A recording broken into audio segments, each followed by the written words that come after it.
for the hereafter, I feel like to tell you, brothers, and I've practiced this and you practice this as well, because the reward is great, more than great. It's a very powerful reward that Allah Ta'ala gives for practicing this amal. And there's no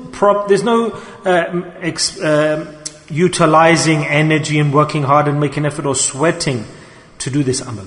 Rather, just a little bit suppressing the desires. Now, any amal we do, you have to suppress the desires a bit to gain something. And this is what we call mujahidah. So, when a person has to do a little bit of action or practice, your desires will come in front of you like a wall, as a block, blocking your way.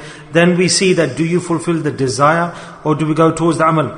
If the person goes towards the amal, then consider he has done the mujahidah for the hereafter, and that person has won over his or her desires. But if we follow our desires and obey our desires and we fall in front of the desires, then we've lost. And this is the game of life. This is the game of life. Allah Ta'ala has created desires, base desires, and Allah Ta'ala has given us the opportunity, the ability to oppose that. Whenever we do an amal, then a desire comes in front of us, some sort of neglect. And if that desire or want disappears, then the person will just have the amal on its own. And when the amal goes, then the desire goes, so the person is successful, and this is mujahidah. So the first reward of this action is that after this amal, the insan's daraja, status increases so much.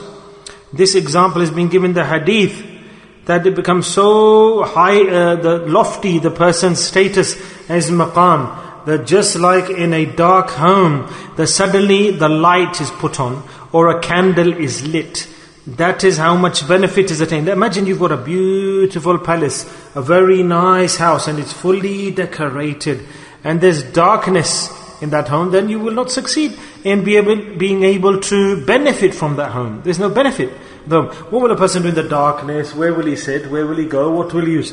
But as soon as, even if it's a mud hut, if it's a small home, as soon as a little bit of light comes into the house, then everyone feels good, illuminated. We see sometimes a blackout occurs in our country, happens a lot. The blackout doesn't even occur and everyone's disappeared.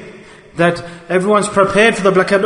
Everything disappears at that time. There's no enjoyment in implementing anything. And soon as the light comes, says, light has come, we can do what we want now, we can do what we want now.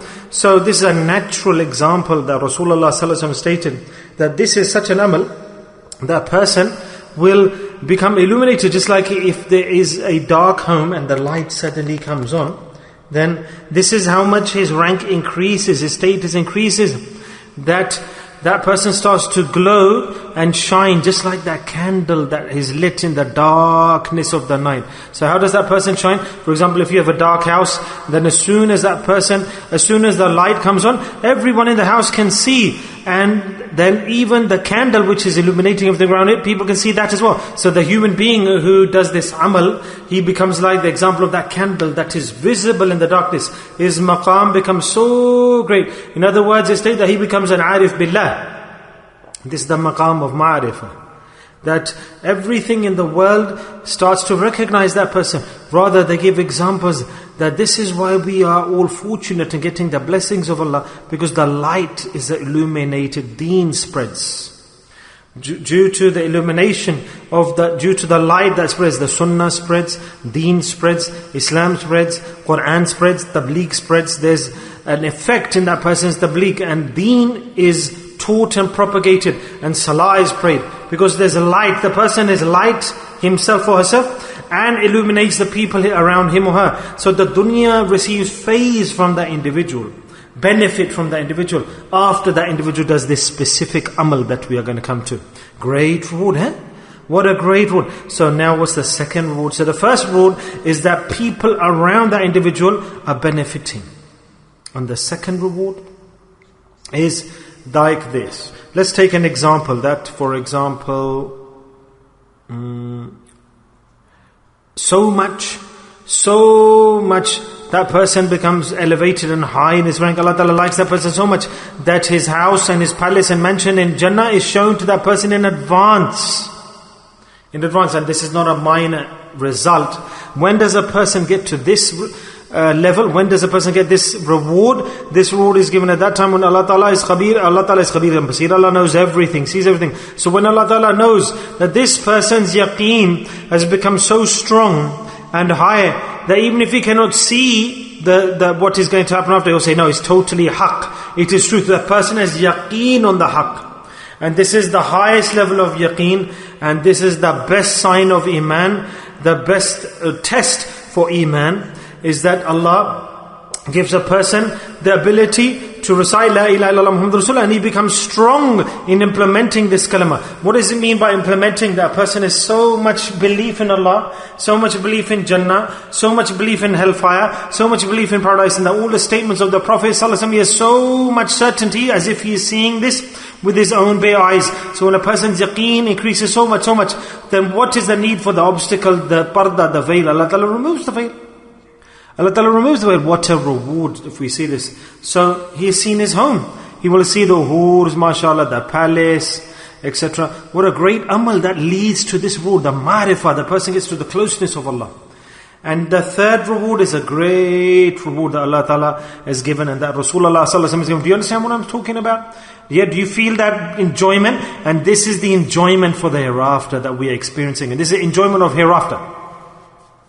So brothers, the third level that's been explained to us is this: that Allah Ta'ala loves the individual so much. So much. Because Allah Ta'ala has explained the standard for the person. That Allah Ta'ala says, my link with the person has become so strong. On which standard? That the individual who does this action, his link with Allah becomes so strong that Allah Ta'ala says, in the whole dunya, so many other people will be forgiven due to this individual. That if you have to break the desires or go against your desires, then do that. Allah's giving you a chance, giving me a chance, us a chance. Allah Ta'ala is delivering us a chance. Allah's prepared the amal for us. Allah's prepared the ground for us. And if we don't go towards this amal, then my brothers, there can be no bigger loser or unfortunate person than this. So here the ma'rifat of Allah is attained, Allah Ta'ala's friendship is attained, the muqamat of the hereafter attained, yaqeenun sadiqa. What else is left?